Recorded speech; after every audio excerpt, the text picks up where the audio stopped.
Paz e graça para você ligado nessa emissora. É hora de começarmos e estamos começando o seu programa de reflexão, entrevistas e debates. Olha, a pergunta tema é bem capciosa, né?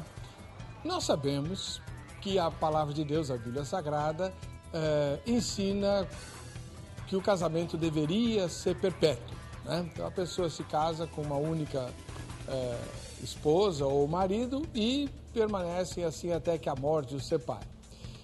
O divórcio existe na Bíblia, mas ele é visto mais como um remendo, como uma situação assim inescapável por conta da maldade do homem. Então alguém resolve abandonar a relação matrimonial, vai embora, o casamento não tem como continuar, o casamento se desfaz. A partir daí começam as confusões em relação à interpretação dos cristãos quanto ao que ensina a Bíblia para as partes separadas. Alguns cristãos entendem que a Bíblia não autoriza uma segunda união, né? O apóstolo Paulo, escrevendo aos Coríntios, na epístola, no capítulo número 7, ele diz textualmente que se a mulher se apartou do marido e não quer ficar sozinha, que se reconcilie com ele ou vice-versa. Mas não tem que se unir a outro não, porque não houve a morte do ex-cônjuge, né? Para outros grupos, em caso de adultério, de infidelidade conjugal, é possível o casamento para a parte inocente. E aí cabe sempre aquela discussão, existe parte inocente? Mas enfim, o que nós queremos discutir hoje é como é que fica diante de Deus o filho gerado após o divórcio. Já que Deus não aprova o divórcio, tem até um texto lá em Malaquias que diz que Deus abomina, odeia, repudia o divórcio e tal, os resultados práticos da segunda união, como é que são vistos por Deus? Os filhos gerados depois disso não são bastardos diante de Deus, né? Ou a união é errada, mas os filhos são certos? Já parou para pensar nisso? Como é que ficam as crianças de uma segunda união, principalmente quando elas se misturam com filhos da união anterior, de um lado e de outro? Como é que elas encaram as madrastas e padrastos, se é que esse nome cabe, e por aí vai. E Deus? Como é que olha para essas crianças, adolescentes e mais tarde adultos? Na Bíblia tem um caso muito triste de um homem que foi banido de casa e da sua própria cidade simplesmente porque ele era bastardo. Tudo bem que ele comparece na galeria dos heróis da fé, é o Jefté, mas ele continuou sendo bastardo. E aí? Deus também olha para filhos assim como bastardos? Está no ar? Ou vejam só.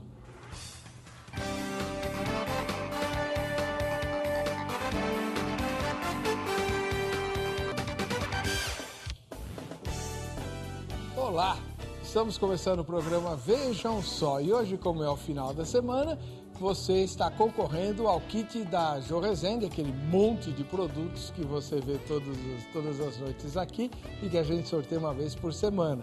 E se você não participou ainda do programa durante a semana, você tem que participar para concorrer, tá? É só entrar lá na página do programa na internet, vejamsó.com.br e votar na enquete. Fez isso? Seu nome está na nossa base de dados.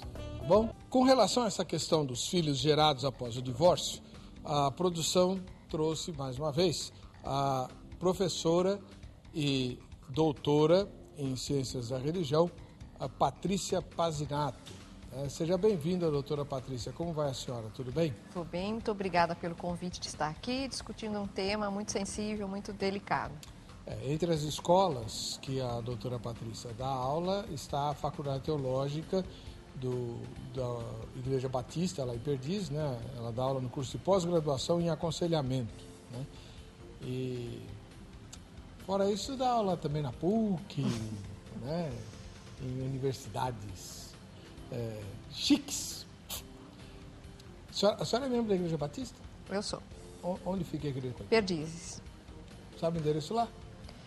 Não. Rua Homem de Melo. Isso mesmo. Rua Homem de Melo, ao lado do Colégio Batista Brasileiro. Isso mesmo.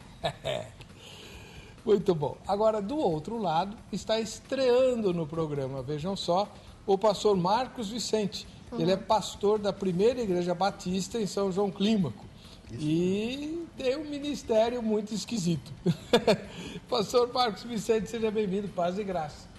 Graça e paz e graça. É uma alegria muito grande estar participando com vocês. Eu sou pastor na Primeira Igreja Batista em São João Clímaco. E como você frisou, eu também tenho um ministério que trabalhamos em paralelo ao ministério pastoral, que é um ministério motociclístico. Rodamos aí num ambiente motociclístico, levando a palavra de Deus, onde crentes não tão comuns não iriam com tanta facilidade. Como assim? Eu não entendi. O que o Ministério dos Motociclistas faz? Nós vamos em ambientes de motoclubes. Nós vamos em festas que motoclubes promovem. Mas o motociclista não é aquele que enche a cara de cerveja, briga em tudo quanto é bar? Essa é uma ala dessas pessoas. E quando nós pensamos em motociclistas, nós vemos o ser humano que está por trás daquilo, né? E ele é uma pessoa dependente da graça. Mas o senhor é motociclista? Eu sou motociclista.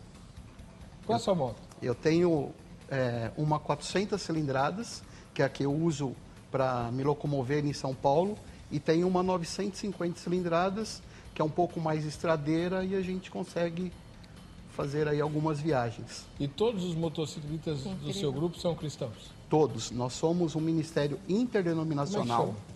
Ex-Cristo. Esquadrão de Cristo? Esquadrão de Cristo. É um ministério motociclístico Esquadrão de Cristo. Todos são crentes, pertencem a uma igreja evangélica e compõem o nosso ministério. Então, tá bom. E o endereço da igreja do senhor qual é?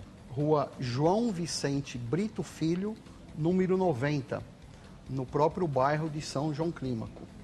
É uma travessinha da rua Tito Oliani, que é uma rua mais conhecida no bairro. Tá certo. Muito obrigado pela presença do Eu senhor. que agradeço. Vamos ver a matéria que apresenta o tema de hoje? Vejam só. Bastardo. Filho gerado fora do matrimônio, adulterino, o degenerado da espécie a que pertence. Na genética, tipos mestiços híbridos resultantes do cruzamento de duas ou mais espécies puras. No seio das famílias romanas, houve sempre um repúdio à ideia de filhos ilegítimos, já que estes não podiam desempenhar o papel determinado pela religião ao filho. Na Grécia e na Índia, o recém-nascido não integrava a família, e o seu nascimento se constituía então apenas um laço físico. Na casa, tal criatura não possuía um lugar definido, não participava dos atos sacros, não podia sequer fazer orações. Era simplesmente o portador dos erros e pecados dos seus pais que violaram o sistema estatuído, gerando um filho de forma contrária à moral e à religião. Ainda mais grave era a situação do filho adulterino, que sequer podia ser enterrado no túmulo familiar ao lado dos demais membros da família. Biblicamente, encontramos a narração da história de um homem discriminado pelos seus irmãos por ser filho de prostituta. Seu pai fosse um bom homem. Porém, seus próprios irmãos, por parte de pai, que já eram crescidos, o discriminaram, preconceituosamente, expulsando-o da família para que Jefté não herdasse junto com eles. Porém, Jefté disse aos anciãos de Gileade: porventura não me odiastes a mim e não me expulsastes da casa de meu pai? Por que, pois, agora viestes a mim quando estais em aperto? E disseram os anciãos de Gileade a Jefté: por isso tornamos a ti, para que venhas conosco e combatas contra os filhos de Amon, e nos seja por chefe sobre todos os moradores de Gileade. Já em Deuteronômio encontramos a seguinte passagem: nenhum estado entrará na congregação do Senhor, nem ainda a sua 10ª geração entrará na congregação do Senhor. Em relação a essas passagens, o programa Vejam Só de hoje quer saber: os filhos gerados após o divórcio, diante de Deus, são bastardos? Acompanhe. E você prestou atenção aí nessa última passagem bíblica, né, de Deuteronômio? O filho bastardo, segundo a lei de Moisés, não tinha acesso ao santuário. Então, antes de responder correndo, Deus, diante de Deus, que deu essa lei, o filho gerado depois do divórcio não é considerado bastardo? Vamos lá, como é que você responderia essa pergunta? Bom, já que o tema é teológico, saca o pastor, né, para saber dele o que é que Deus, né, como é que Deus vê os filhos gerados após o divórcio. E aí, pastor? Muito bem. Heber, eu queria dizer do bom serviço que o programa Vejam Só tem feito à nossa sociedade, porque eu estive vendo dois vídeos que estão no YouTube a respeito do divórcio, separação, e um deles foi publicado no dia 28 de maio de 2012, quando o tema era autoriza o cristão a casar-se de novo, e um outro no dia 14 de novembro de 2013, quando o tema era, de acordo com a Bíblia, os divorciados podem se casar. E ali, os 4 colegas que estiveram aqui foram de uma capacidade tão grande, eu creio que todo seminarista, todo crente deveriam assistir esses 2 programas para terem o conhecimento teológico, uma boa exegese do que ali foi conversado e debatido. Ali, obviamente, tinham 2 debatentes, e nós vimos ali uma boa exegese de um lado, e do outro lado, algumas questões mais experimental. Eu tenho recebido no meu consultório, eu tenho recebido na minha clínica, mas quando nós nos detemos no posicionamento teológico daqueles colegas, eles foram muito profundos e muito fantásticos, na minha opinião, em posicionarem os conceitos bíblicos e teológicos a respeito do divórcio, casamento.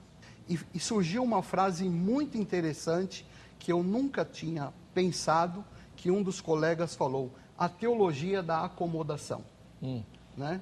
Onde cria-se uma teologia para se acomodar, já que e agora, né? E vamos criando a teologia da acomodação, onde temos aberto precedentes do ponto de vista teológico que são danosos ao ser humano e à boa exegese bíblica, ao bom conhecimento bíblico, né? Então, pelo que eu estou vendo, o senhor é contra o divórcio. Não, eu sou a favor da Bíblia, né? E a Bíblia, ela coloca algumas pressupostos para o divórcio. Ela coloca algumas questões onde o divórcio é permitido. Mas qualquer pessoa que quiser ver esses 2 vídeos, eu entendo que ali tem material bastante significativo para as pessoas tratarem essa questão. Como o senhor está estreando no programa, sim, primeira vez que o senhor vem, né? Para o telespectador conhecer o seu pensamento.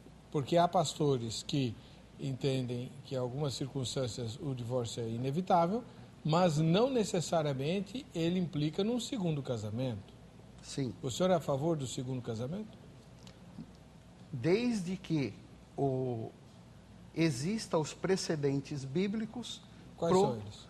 Adultério, morte, o falecimento do cônjuge. Isso é um precedente que pode haver um segundo casamento. Então, em caso de infidelidade conjugal, a pessoa está liberada para casar outra vez? Não, ela está liberada para o divórcio. E para casar de novo? Em caso de falecimento do cônjuge. E no caso da traição, não pode casar de novo? Não. A Bíblia não nos orienta dessa forma. Peraí. Então, O senhor faz parte daquele grupo que diz assim, Isso. já que o casamento não pode continuar porque um dos dois foi infiel, Infiéis. então desfaz o casamento. Desfaz. Mas os dois vão ficar sozinhos. Sim. Eles vão arcar com o preço da escolha, enfim. Do ponto de vista Nesse teológico. caso, se não ficar sozinho ou se arranjar uns namoradinho, namoradinha e nascer uma criança, essa criança é bastarda? Isso, agora nós entramos no tema. Então, é uma questão bastante teológica. Eu até evidenciei, eu destaquei aqui, primeiro eu queria conceituar, do ponto de vista do dicionário, o que é bastardo. Até para a gente poder ter um conceito. Acho que ela Ela já falou, falou. e é exatamente isso. Bastardo é o nome designado a um filho gerado fora do matrimônio, né? É um adjetivo dado a alguém que nasce em decorrência de uma gravidez provocada por uma relação sexual praticada por uma mulher casada legalmente, né, com outro homem que não seja o seu marido. Então, isso é o conceito que o nosso dicionário, né, define como um filho bastardo. A Bíblia nunca tem a pretensão de esconder as coisas. A Bíblia, ela decorre dos fatos de uma forma muito transparente. E nós temos alguns personagens bíblicos na Bíblia que foram gerados fora de um casamento, onde se enquadra, onde é adjetivado o termo bastardo, né? Um deles foi o que vocês fizeram menção de Jefité. Um outro também está em Juízes capítulo 8, versículo 31. Eu vou ler o versículo só para nos ajudar, né? Que é o filho de Gideão, quando com uma prostituta de Siquém teve um relacionamento, e o versículo 8:31 diz assim: a sua concubina, que estava em Siquém, lhe deu também um filho e pôs o nome de Abimeleque. Então, existem esses dois casos, dentre outros, que foram filhos gerados fora de um relacionamento conjugal, né? E aí são adjetivados como bastardo. Tem um caso muito interessante, que eu acho que vale a pena nós nos determos um pouquinho nele. Eu quero até ler o texto bíblico, porque ele é muito bom para o nosso entendimento da palavra de Deus.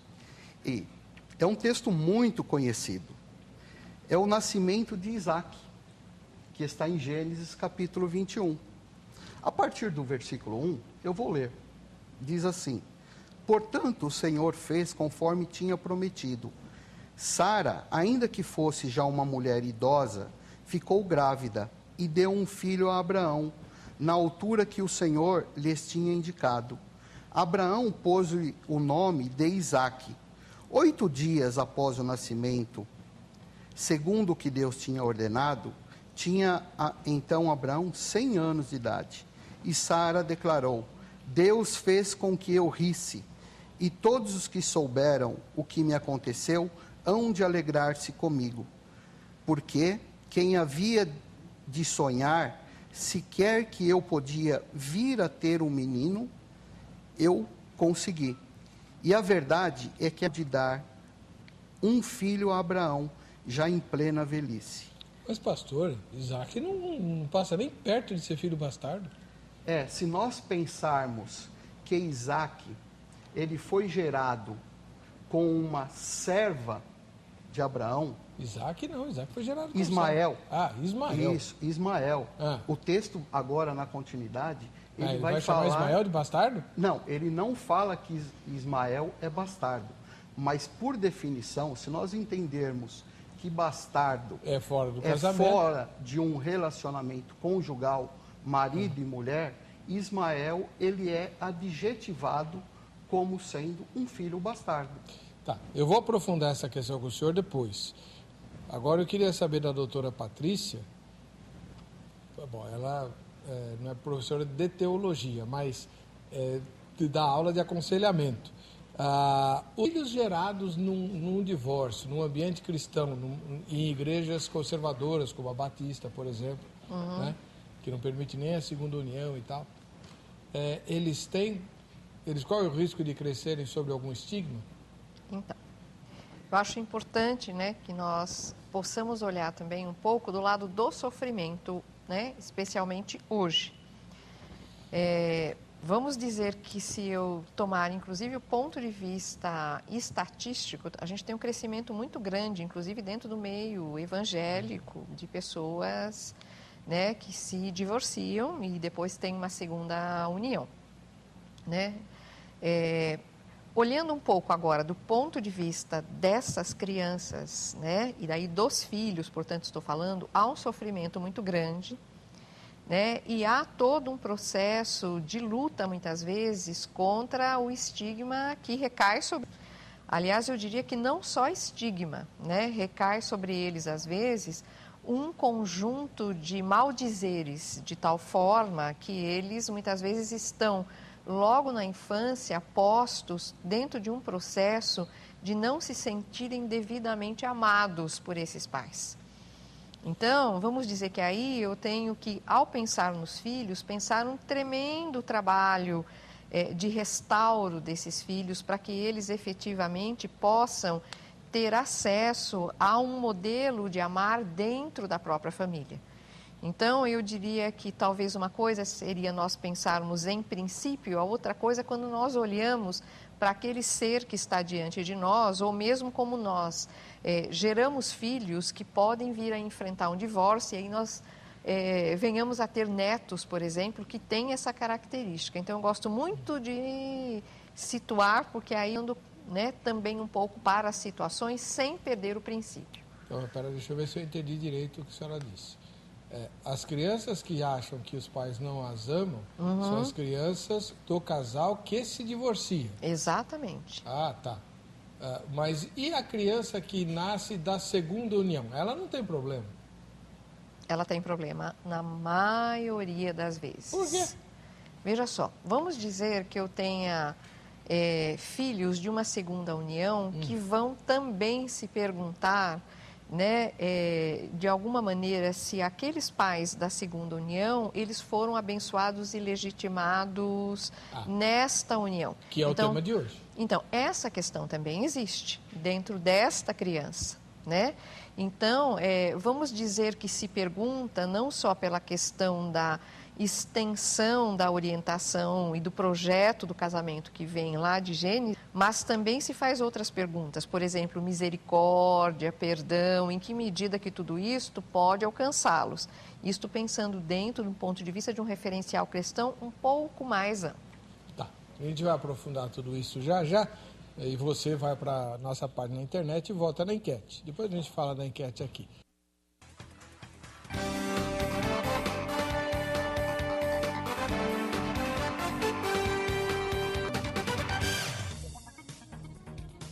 Esse é o programa, vejam só, agradecendo o carinho da sua audiência. Tão bom ter você aí, principalmente nesse horário, né? Então a gente quer te mandar um presente. Não dá para mandar para todo mundo, a gente vai sortear. E o presente de hoje é o kit Jô Rezende, aquele monte de produtos para você. Dá uma olhadinha em como vale a pena. Oi, amigos, estou aqui mais uma vez para dar uma dica para você, ó. Tenho certeza que vai ficar feliz com a minha dica de hoje. Você que está passando aí por uma queda de cabelo muito forte por excesso de química, alisamento, amaciamento, escova definitiva, escova progressiva. Você também que está com psoríase, passou por radioquimioterapia. Eu tenho uma linha de tratamento de cabelo natural para você poder conservar os seus cabelos, né? Porque homem careca e mulher careca não dá. Essa minha linha é totalmente natural. Eu tenho kit de beleza que você pode adquirir pelo meu site, kit de cabelo seco, kit de cabelo normal, kit para cabelos oleosos e agora uma novidade, estou lançando o kit restaurador, que é para um cabelo que passou por química, por excesso de tintura, alisamento, amaciamento, escova progressiva e definitiva. É o kit restaurador, que já vem completo para você cuidar do seu cabelo. E caso você queira marcar uma avaliação comigo, ligue para mim e faça uma agenda para um horário para o seu trabalho. Lá nós fazemos tratamento de terapia com massagens terapêuticas para recuperar o seu fio de cabelo e eles voltarem rápido. Gostaram da minha dica? Tenho certeza que você vai lá, vai tomar um cafezinho, um chazinho comigo. Beleza. Oi? Então, olha, além do kit Jô Rezende, eu vou mandar de presente para o sorteado esse livro aqui da Jô também, né? E da Beth. A Jô e a Beth escreveram o Spa em Casa. Um monte de receitas com produtos caseiros para você cuidar de tudo, né? Até de bronzeamento. Fazer bronzeamento artificial e tal. Tem aqui curiosidades, dicas, receitas, uma porção de coisa. Eu vou mandar o livro para você que for sorteado aqui, tá bom? Muito bem. E então, como é que você faz para concorrer? Vota na enquete, que diz o seguinte. A enquete de hoje diz assim: segundo as escrituras, filhos gerados após o divórcio são bastardos? Segundo as escrituras. Primeira resposta, sim, pois Deus não segundo o casamento. Segunda resposta, não, pois Deus os abençoa normalmente. Terceira resposta, não sei ou nenhuma das anteriores. Votou na enquete? Você está concorrendo a esse monte de coisas que você viu aí, mais o livro que eu vou mandar junto, tá bom? Então vai lá, vota na enquete. Bem, é para pôr agora? Então tá. Então vamos lá, vai. A diretora está mandando pôr no ar as fotos de quem assiste ao Vejam Só. É um quadro novo, você vai fazer o seu autorretrato do jeito que você quiser e vai pôr no facebook.com/programa Vejam Só, com o nome de todo mundo que aparece na foto e o lugar onde vocês moram, tá bom? Por exemplo, ó, a primeira foto vem lá da Bahia, Feira de Santana. Um dia ainda vou conhecer esse estado brasileiro que eu ainda não conheci. E quem está na foto é o Ângelo Miguel, lá de Feira de Santana, na Bahia. Valeu, Ângelo. A segunda foto vem do Rio Grande do Sul, lá de Bagé, Daniela Saraiva. Olha que gaúcha bonita. Tá aí, assistindo ao Vejam Só. Terceira foto veio do Ceará, lá de Calcaia. É o Davi, a Deusimar de Araújo e a Manuela de Araújo. E eu tô lá atrás, parecendo um quadro. Não parece um quadro ali? Parece. Aí, ó. Esse povo todo mora em Calcaia, lá no Ceará, povo alegre, jovem. Todo mundo. O pessoal que pensa que quem assiste ao Vejam Só é quem não tem o que fazer porque já está aposentado e perdeu o sono, tá muito enganado, viu? Olha só. O pessoal que tem insônia e é da terceira idade também assiste ao Vejam Só, mas não são os únicos. A quarta foto vem de Caieiras, na Grande São Paulo, e é o diácono Vicente com a pastora Lucileide. Né? Só não sei de que igreja eles são, mas ó, felizes da vida, casalzinho romântico, vendo o Vejam Só lá no fundo. Juiz de Fora, Minas Gerais, é a origem dessas duas moças, a Raquel e a Ellen, a mãe e a filha. E não dá para saber quem é quem. Olha lá, né? Só eu que estou lá atrás, atrapalhando as duas. E a última foto vem de Amarante, lá no Piauí, é do Valdir Soares. Legal. Muito bom. Feliz a pessoa que teve a ideia de criar esse quadro tão bonito, né? A gente vai conhecendo os nossos telespectadores. E foi você, João? Hã? Foi você? Então faz o gesto de gratidão que você fez agora. Não foi bem assim que ele fez, mas tudo bem, vai. Ele fez um passo de balé, mas deixa quieto. Outro dia a gente vai discutir isso daqui. Bom, o tema de hoje tem a ver com filhos bastardos, né? E o pastor Marcos Vicente diz que o casal que se divorcia pode até ter razão para se divorciar, né, pastor? Sim. Mas não tem razão para se casar de novo. Isso. Muito menos para ter filhos. Então, nós podemos agora tratar dos filhos. Eu creio que quando nós adjetivamos os filhos de bastardos, é uma questão sociológica e antropológica. Porque, teologicamente, Deus não atribui o termo bastardo a filhos. Não? Não. Tanto é que naquele texto de Gênesis, capítulo 21, o próprio Ismael, Deus vai dizer para Abraão, se referindo a Isaac, o teu filho Ismael é irmão de Isaac. Então, eu acho que é um equívoco teológico que nós transportamos para o campo sociológico e antropológico e trazemos um peso sobre as nossas vidas. Deus não colocou esse fardo sobre nós. Não? Não.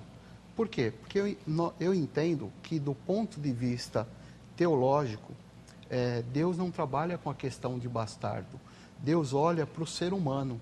E todo ser humano, ele é um indivíduo em um universo independente. E ele precisa da graça de Deus. Independentemente de textos do Velho Testamento dizerem, como o de Malaquias, que Deus não se agrada do divórcio, e nós não podemos tirar esse texto daquele contexto de Malaquias, onde Deus estava tratando do seu relacionamento com o povo, e usou esse adjetivo divórcio, mas não estava falando de casamento ali, né? Propriamente conjugal, homem e mulher. Então, eu entendo que é um termo que a sociedade criou, do ponto de vista sociológico, e nós queremos associá-lo à questão teológica. Então, para Deus, o filho é uma pessoa independente dos pais. Dos pais. Ele é um universo e ele se relaciona com os seus pais, independentemente do que os seus pais tenham feito, ou o seu pai e a sua não-mãe, enfim. Ele se relaciona com Deus, independente do que os pais fizeram. Do que os pais fizeram. Eu tenho textos na Bíblia que dizem que o senhor está enganado. Daqui a pouquinho eu aperto o irmão. Agora eu vou apertar a doutora Patrícia Pazinato. Aliás, quando ela vem aqui, eu tenho um prazer especial. Agora ela me olha. Não, doutora Patrícia, a senhora falou em sofrimento, né? A gente tem que olhar para o sofrimento e tal. Até que ponto, doutora, agora falando mais sério, né? Os filhos de casais divorciados não usam essa circunstância para chamar atenção para si mesmos, quer dizer, exageram na sua dor, fazem dramalhão. Eu entendo assim, você está falando se não pode haver um uso no sentido de uma vitimização. Isso. Né? Boa. Eu diria assim, sempre é possível você usar qualquer causa para se vitimizar, né? Inclusive um divórcio, uma separação, um filho que nasce fora da relação conjugal. Eu entendo que você pode usar qualquer pretexto, inclusive este, tá? Mas aí eu diria que é uma predisposição dentro do jogo das relações familiares, afetivas, para poder fazer uso disto. Agora, quando está falando de sofrimento, eu me permito um pouco discordar do pastor aqui, no seguinte sentido, né? Eu entendo que uma criança, durante um bom período da vida dela, ela vai ser dependente desses pais. Então, o envolvimento que ela tem é muito grande. Se vamos dizer que esses pais, ou ela foi concebida de alguma forma fora de um relacionamento conjugal, aquilo traz uma característica, sim, de personalidade, de construção da relação. Então, mesmo que ela venha a ter com Deus uma relação, né, com o sagrado, que seja uma relação própria dela e ter esse entendimento, de alguma forma, ela vem dentro da sua história e na sua constituição e, portanto, para mim, vai ter que passar por essa trajetória, por essas indagações, ela vem sim espelhada nesses pais. Não vejo como ela poderia se construir para além das relações familiares. Então, este eu acho que é um ponto aí para a gente poder olhar. Então, pelo que a senhora está falando, nós temos uma sociedade à beira da tragédia. Porque uma parte extremamente ativa das crianças que nascem de relacionamentos fora do casamento. Mãe solteira é o que mais tem, sobretudo adolescentes, né? Então essas crianças que, segundo o pastor, não tem nada a ver com o pecado dos pais, Deus não vai cobrá-las, elas estão, pela sua ótica, destinadas a um futuro cinza, né? Eu diria que, para mim, não é uma questão de estar destinado a um futuro cinza, mas para mim significa que existe uma implicação que eu tenho que talvez olhar para isso dentro da minha vida, mesmo que eu tenha depois uma relação com Deus, com o sagrado, que seja uma relação, vamos dizer, vinculada à graça, de qualquer forma, dentro da minha vida, eu tenho que me haver com isso, porque isso faz parte da minha família e a minha família não veio do nada, ela vem de um pai e de uma mãe, vamos dizer assim, existencialmente colocados no mundo e vinculados com o mundo. Então, eu acho que a questão teológica vai ser alcançada, certamente, mas eu estou vinculado a uma realidade humana que passa por uma família na qual eu fui concebida, né? Afora que eu entendo que toda criança, de certa maneira, tem uma primeira concepção de que ela seria uma criança fruto do amor e não fruto de um relacionamento que talvez veio por vias um pouco mais complexas. Bom, pastor, o senhor falou que Deus olha para a criança e não vê o pecado dos pais nela. Bom, assim, eu também gostaria que fosse assim. Mas quando eu vou para a Bíblia, né, eu encontro lá textos como que a nossa repórter citou na matéria de abertura lá de Deuteronômio, onde Deus, na lei que ele deu a Moisés, proíbe todos os bastardos frequentarem a igreja. Bastardo não pode entrar na igreja, né? Na igreja lá da época de Moisés, tudo bem, mas não podia. E outros filhos também não podiam. Por exemplo, os amonitas e moabitas estavam amaldiçoados até a 10ª geração, né?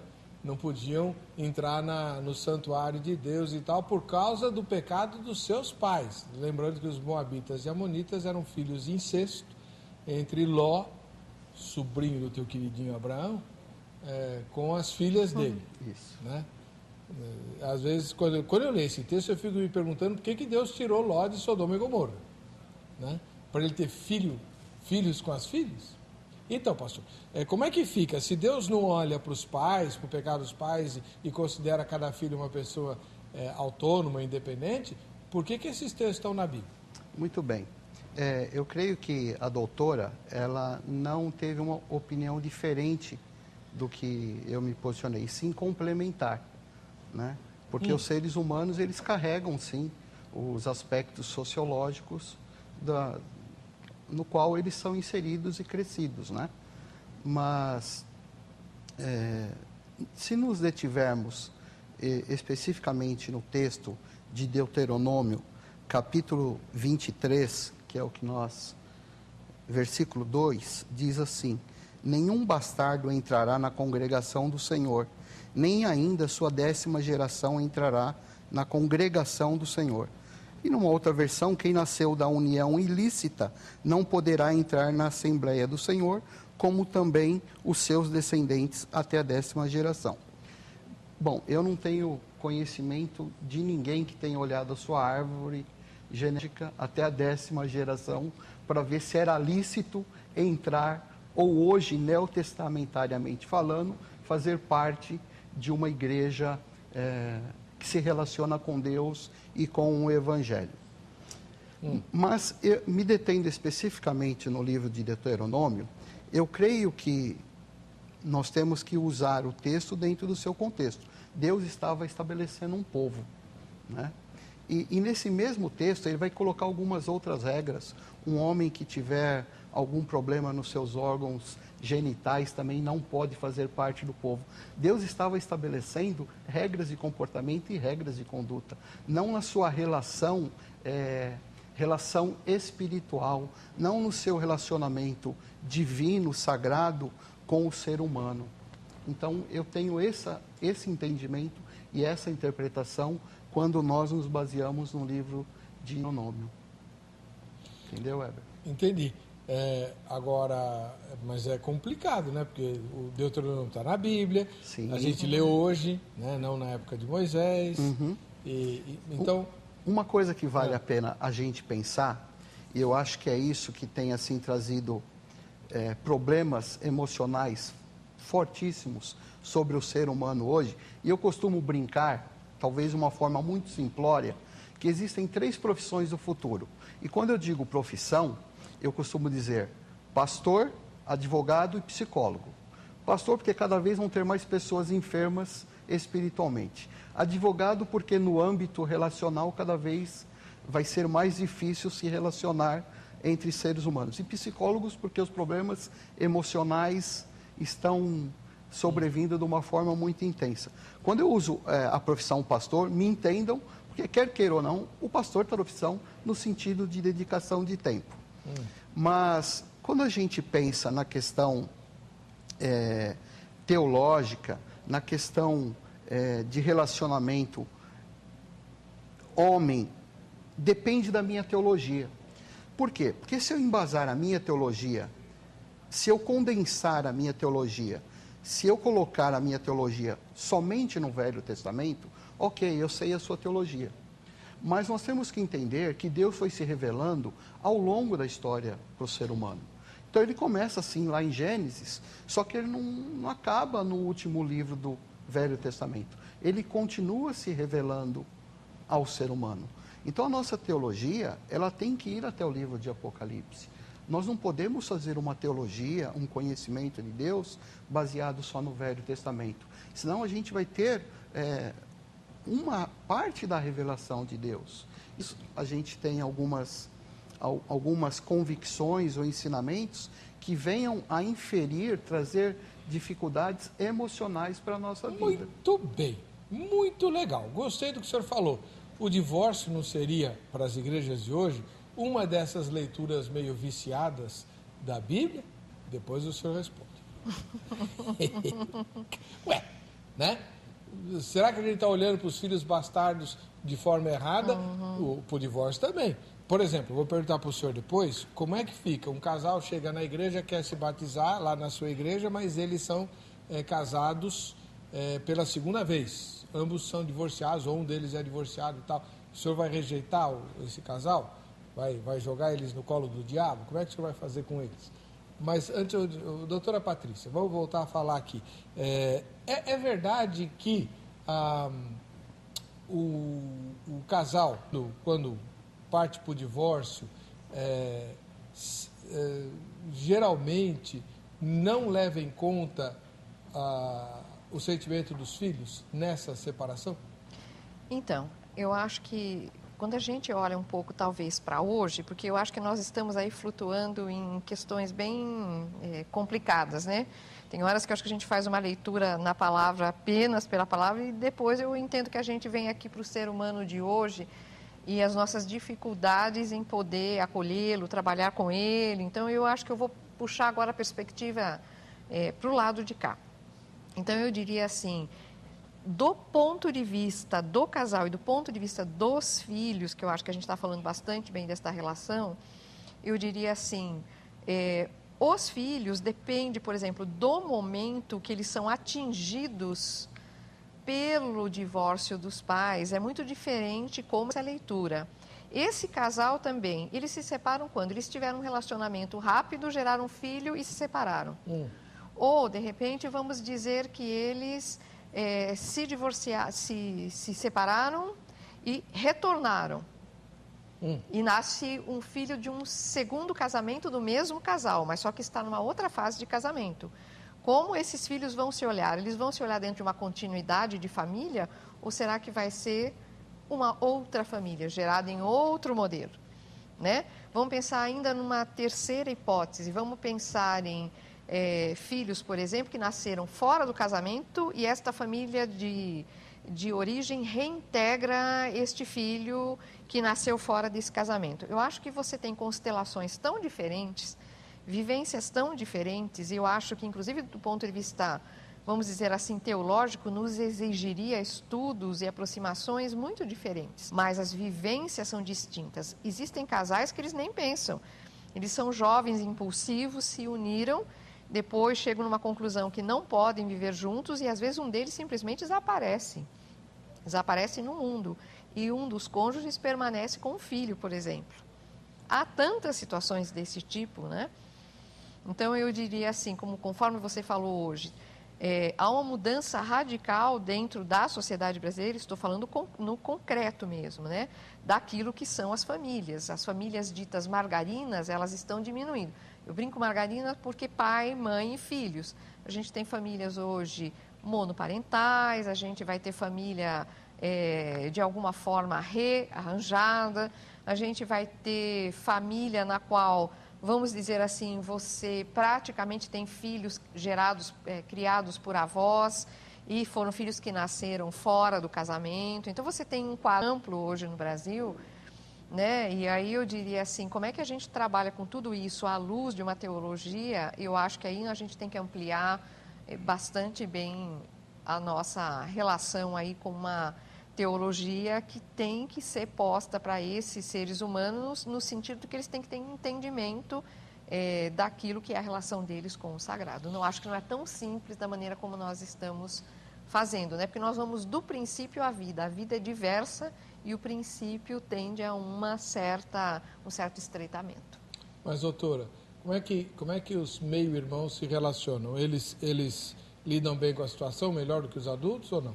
Então, eu diria assim para você, vai depender muito, né, da história e da narrativa afetiva, social e teológica que é gerada aí. A gente tem irmãos que se dão muito bem e nós temos irmãos que são altamente vivos, que um, se pudesse, eliminava o outro efetivamente. Então, a história de Caim e Abel, a história de Raquel e Lia, elas com as escravas com elas. Então, assim, eu diria, não está tão longe, né?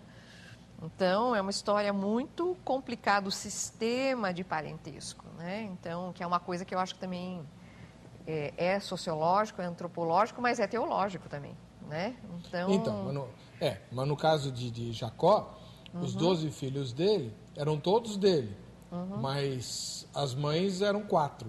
Exatamente. Né? E eles viviam todos juntos no clã. Exatamente. Mas deu confusão. Deu confusão. Então. Hoje dá também? Hoje dá também. Em muitos casos, né, a gente, por exemplo, não é só na hora da herança que a gente vê isso. É na hora de, por exemplo, pensar efetivamente, você é meio filho do pai. Você não é filho totalmente deste pai, você é meio filho do pai. Então, aí a gente diria assim, a gente está falando só de biologia? Não, a gente não está falando só da biologia, né?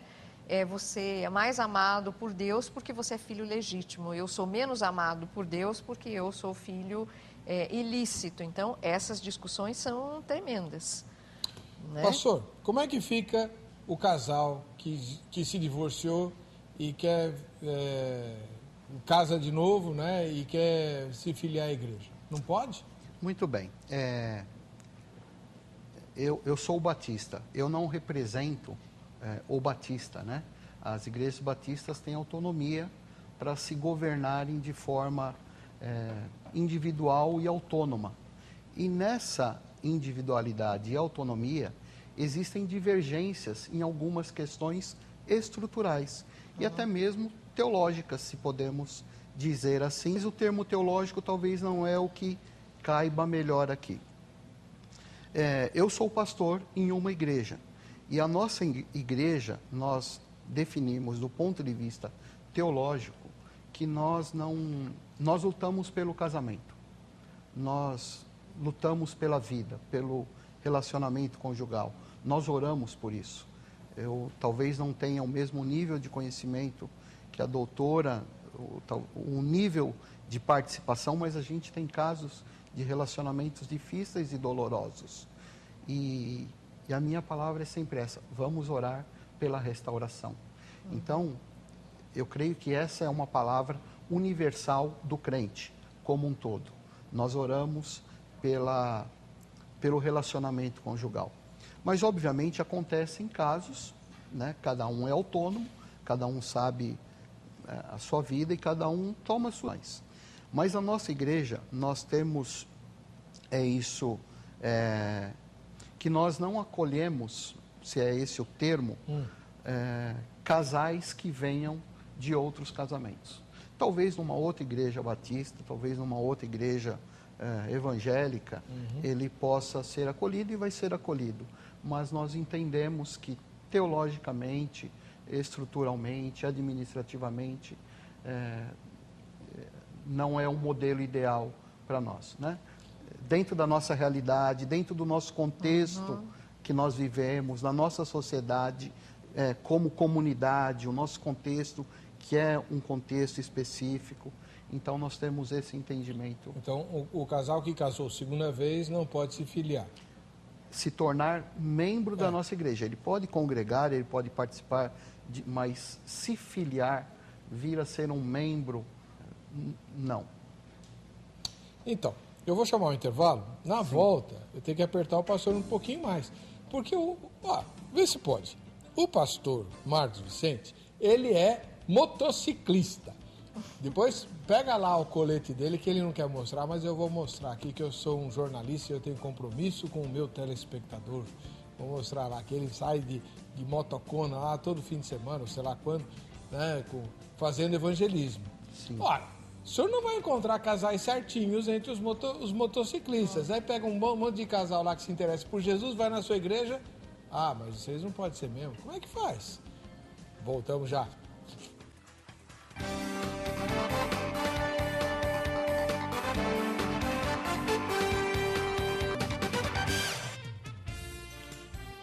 Muito bem, esse é o programa Vejam Só. Antes de mostrar o colete aí do pastor, que é motociclista, deixa eu falar do Parla Eber, o blog, meu blog, né? O ebercocarelli.blogspot.com.br. É um blog meu, não tem a ver com a emissora, inclusive as opiniões que eu coloco lá, às vezes são um pouco mais livres, né, do que as que a gente faz aqui. Embora eu publique no blog né? Então quem quer saber o que eu penso a respeito dos temas, vai lá no site vejamsó.com.br ou no blog ebercocarelli.blogspot.com.br, tem lá o Eber Diz em forma de vídeo, né? Eu gravo as minhas opiniões. Tem uma aí que tá rendendo por causa que eu falei lá das igrejas reformadas que não querem continuar se reformando e tal, né? E tem novidade também no blog, tá? Tem sermão, tem artigo, tem um artigo muito interessante que a gente pegou com autorização dos arminianos Zoeira, arminianos da Zoeira, muito, muito, muito legal. Se você fizer uma visita, eu tenho certeza que você vai gostar. Caso você não goste, põe lá o seu comentário, vai ficar publicado lá, você tem todo o direito, tá bom? Vamos lá. Ô pastor, cadê o colete? Esse é o meu colete, eu sou motociclista, nós pertencemos a um ministério evangélico, um ministério interdenominacional. Nós rodamos sim e vamos no ambiente motociclístico, né? Está aqui o nosso brasão, ele é um motociclismo tradicional, né? Mas está aqui meu nome, Marcos Vicente, é meu, não é meu mesmo, é grande, cabe em mim. Eu sou grande. Tá, o senhor tem RH negativo? Eu sou A negativo. A negativo. Ai, hein? Isso, eu não sou pode se machucar não, hein, pastor? Não, é difícil, o meu não é qualquer um, não. Exatamente. E o que é esse MM atrás? Né? Ah, muito bem, essa pergunta é muito interessante. Esse MM aqui, ó, como vocês podem ver, se vocês olharem em alguém que está com um colete, vocês vão ver um MC, Motoclube. Motoclube. O nosso é MM, que é um Ministério Ciclístico.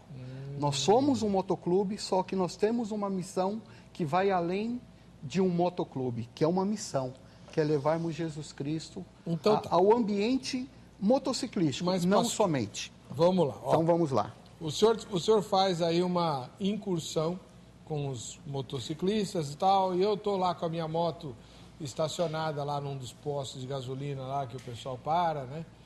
Vou tomar um cafezinho ou outra coisa. E aí, vejo o grupo de vocês, me interesso, pô, legal e tal, o senhor vem, me evangeliza e tal, faz o convite, me dá o folheto para eu ir lá na sua igreja. Aí eu vou à sua igreja, chego lá, descubro que por eu ser casado segunda vez, porque eu já me divorciei 2 vezes, eu não posso me filiar à igreja. Isso não vai espantar os que o senhor está tentando colher para Jesus com o Ministério dos Motociclistas? É uma pergunta interessante e eu acho que vale a pena esclarecermos. Nós temos que entender que uma filiação a alguma agremiação, e no caso a uma igreja, ela não salva ninguém. O meu objetivo com o ser humano é recuperar ou resgatar a sua vida com Deus. Ele não precisa ser membro de uma igreja para ter os benefícios de conviver numa igreja. Então são questões distintas. Ele pode conviver naturalmente ele vai ser minha ovelha, eu vou ser o seu pastor, ele vai ser irmão dos meus irmãos. Mas ele é um membro de segunda classe, igual os judeus faziam lá com os prosélitos. Não, nós não vemos membros de segunda classe. Ué, ele pode participar das decisões da Assembleia? Não. Então, mas ele pode contribuir. Você sabe que eu também tenho algumas restrições com isso? E da Santa Ceia, pode participar? Também não. Então, pastor, então ele não é... Oh, doutora, como é que um caso... Então, sou eu, fui evangelizado por ele lá no posto, chego lá, eu não vou me sentir... A senhora me conhece bem, né? Eu não vou me sentir vitimizado, sei lá que nome que a senhora falou. Ou seja, eu vou me sentir discriminado, não vou? Eu diria assim, eu acredito que tenham pessoas que possam se sentir dessa maneira, né? Eu entendo que são colocações que devem haver sentido dentro da visão teológica, né? Que a leitura teológica, como o pastor fala, cada grupo, cada igreja tem essa possibilidade de fazer aí sua leitura, mas do ponto de vista da pessoa, eu entendo que isto pode gerar, sim, uma sensação de se sentir, de alguma forma, excluído de uma série de processos. Como é que a senhora faz para os seus... A senhora dá aula de pós-graduação, no curso teológico lá da Batista, lá de Perdizes, né? No curso de aconselhamento pastoral. O que a senhora fala para os seus alunos, como é que eles devem encarar o divorciado? Não quem está para se divorciar, porque aí o pastor saiu bem, vão morar, Deus vai restaurar, vai fazer a obra e tal, beleza. Mas aconteceu, quando, é um fato. Quando a situação já está instalada?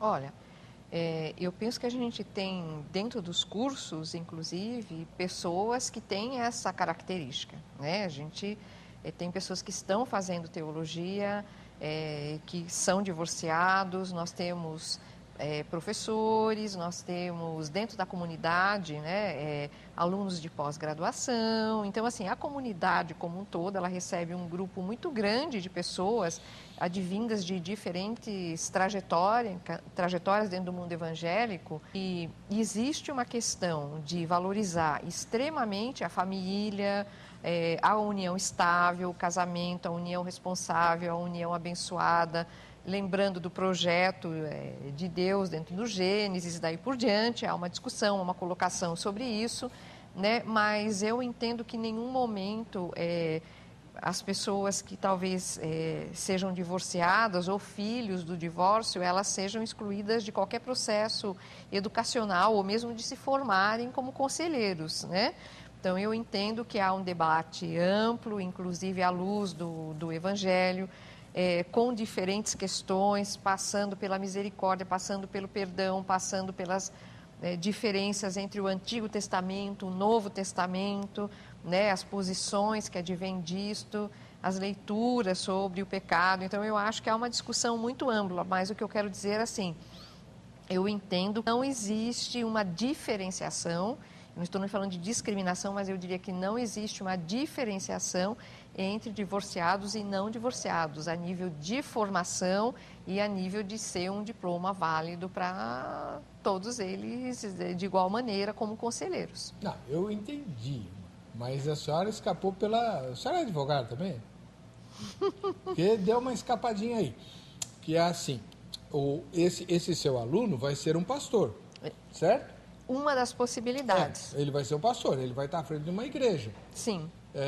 Como é que a senhora o orienta a lidar com uma realidade cada vez mais presente?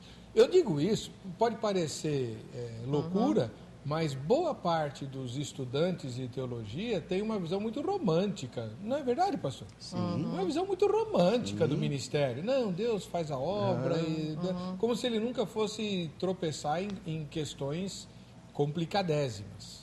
Né? Quer ver um exemplo?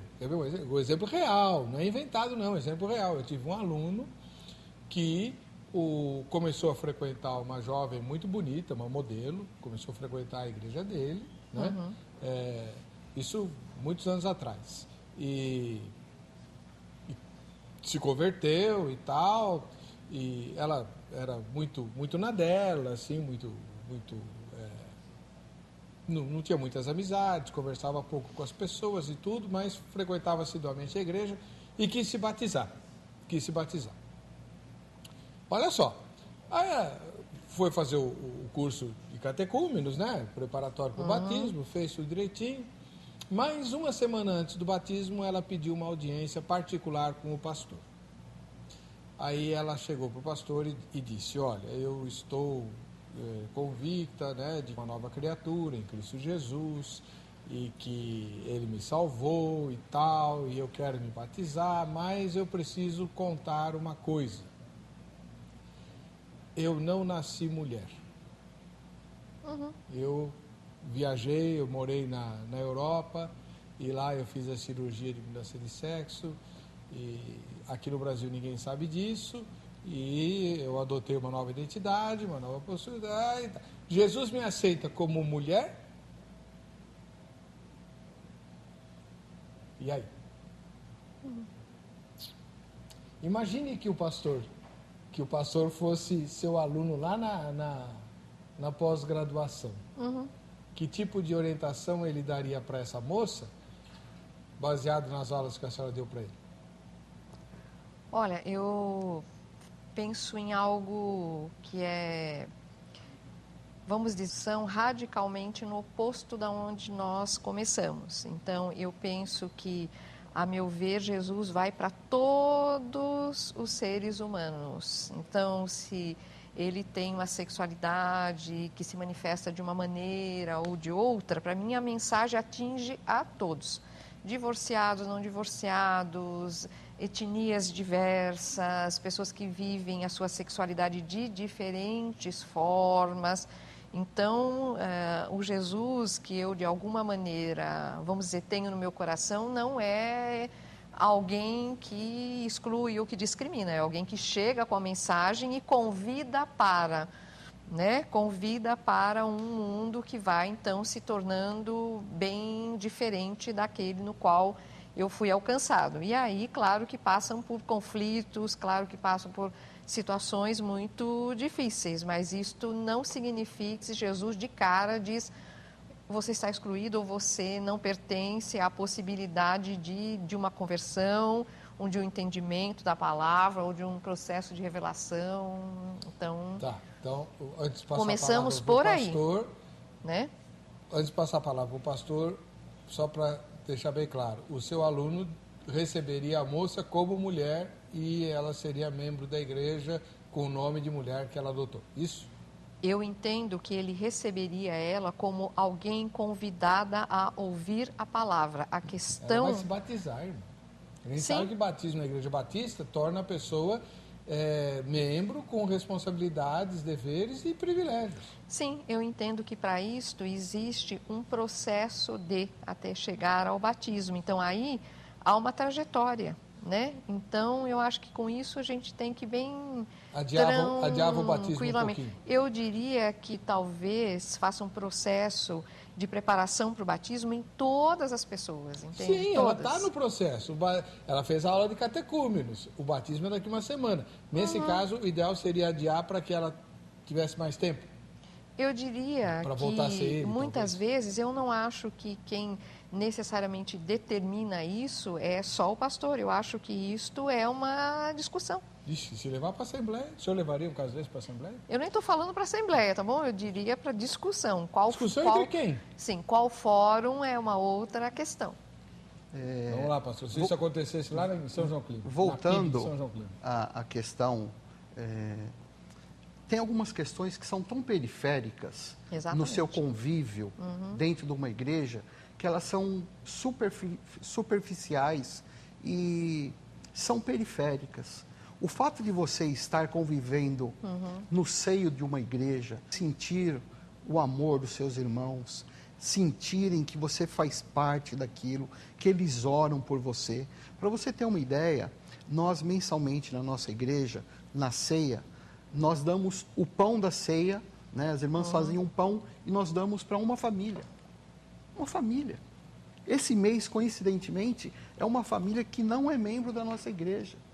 Porque a gente não está preocupado com o rol de membros da nossa igreja. Tá, mas a moça vai batizar, pastor. Isso. O senhor batiza ou não batiza? Conquanto que esse tema seja um tema diferente da nossa proposta, Mas vamos aqui numa reflexão bastante rápida e de uma forma bastante objetiva. Tem muitas coisas que nós fazemos na nossa vida que nós não resolvemos do dia para a noite.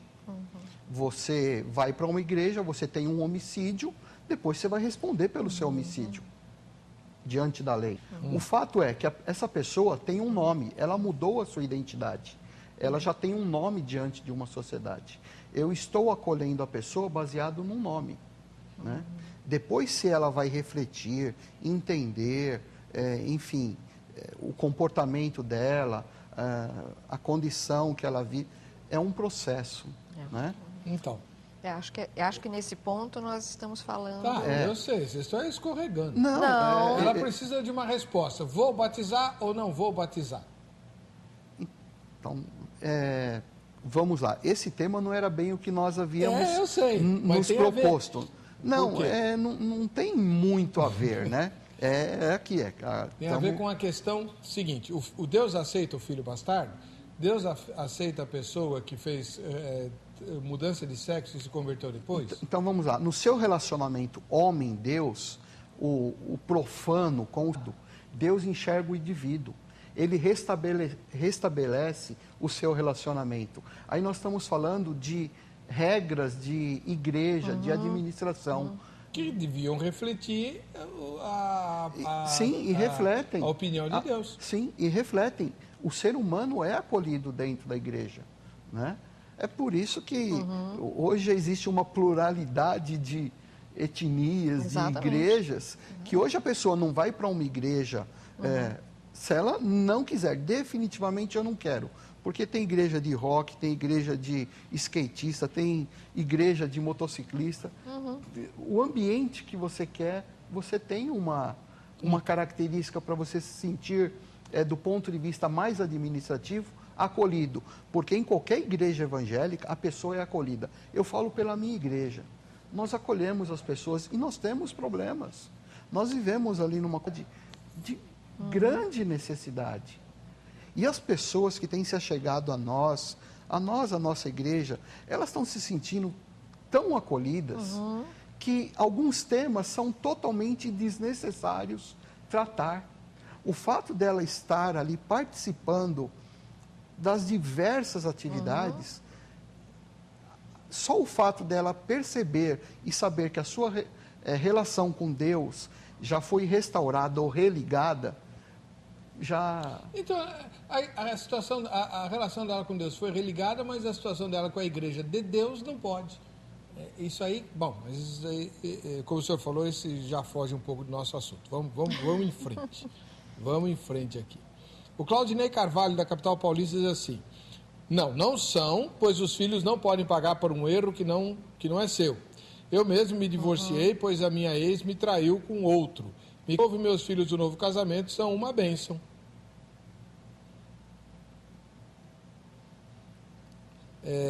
Sandro, da capital paulista: os filhos não, mas os cristãos casados com divorciados de outros cristãos inocentes, sim. Eu acho que o Sandro está repercutindo aqui uma mensagem do Éder, de Joinville, Santa Catarina. Ele diz assim: depende. Se for por infidelidade, os filhos do culpado são bastardos. E do sincero ou da sincera que casar novamente não é. Pode isso, pastor? Então vamos novamente entender o que é adjetivar uma pessoa bastarda. Sociologicamente e do ponto de vista antropológico, a gente pode conceituar uma pessoa bastarda, que isso não é definição nossa. Foi conceituado uma pessoa que nasce fora de um relacionamento conjugal. Não sou eu que defino, é uma definição mundial. Existe essa definição. Ele é considerado bastardo. Certo. Ok?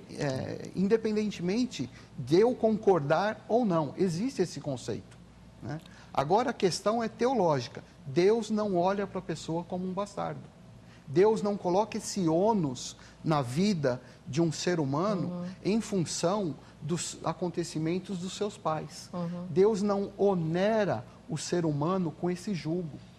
E é por isso que essa má interpretação teológica, Deus ama mais o meu irmão, que é filho do meu pai com a minha mãe do casamento, ama mais do que eu, que só sou filho do pai.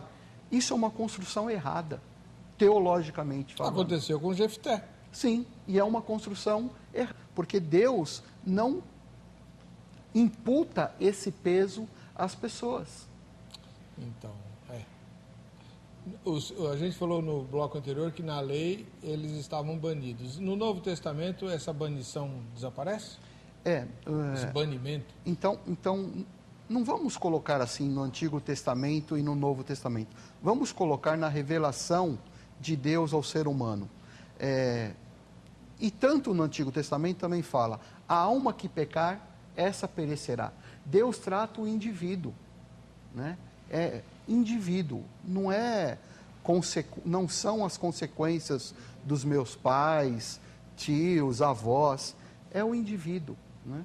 Nós somos salvos, nós restabelecemos relação com Deus pela graça, não é pelo fato do meu pai ter acertado ou errado, né? Então, a relação teológica, nós temos que ter essa leitura bem feita para não trazer um ônus psicologicamente, emocionalmente sobre as nossas vidas, que Deus não traz esse ônus sobre nós. Doutora Patrícia, tem uma questão aqui que eu estava aguardando para o final, que é a seguinte, é uma questão de ordem prática. Imagine a seguinte situação, bastante comum por sinal. Você tem uma família, né, o pai e a mãe já maduros, né, já com uma certa idade, cuja filha se casou, certo? E essa filha se casou, teve um filho, garoto, com um pai perverso, mau, rude, espancador, que infligiu inúmeros sofrimentos à filha dele. Okay?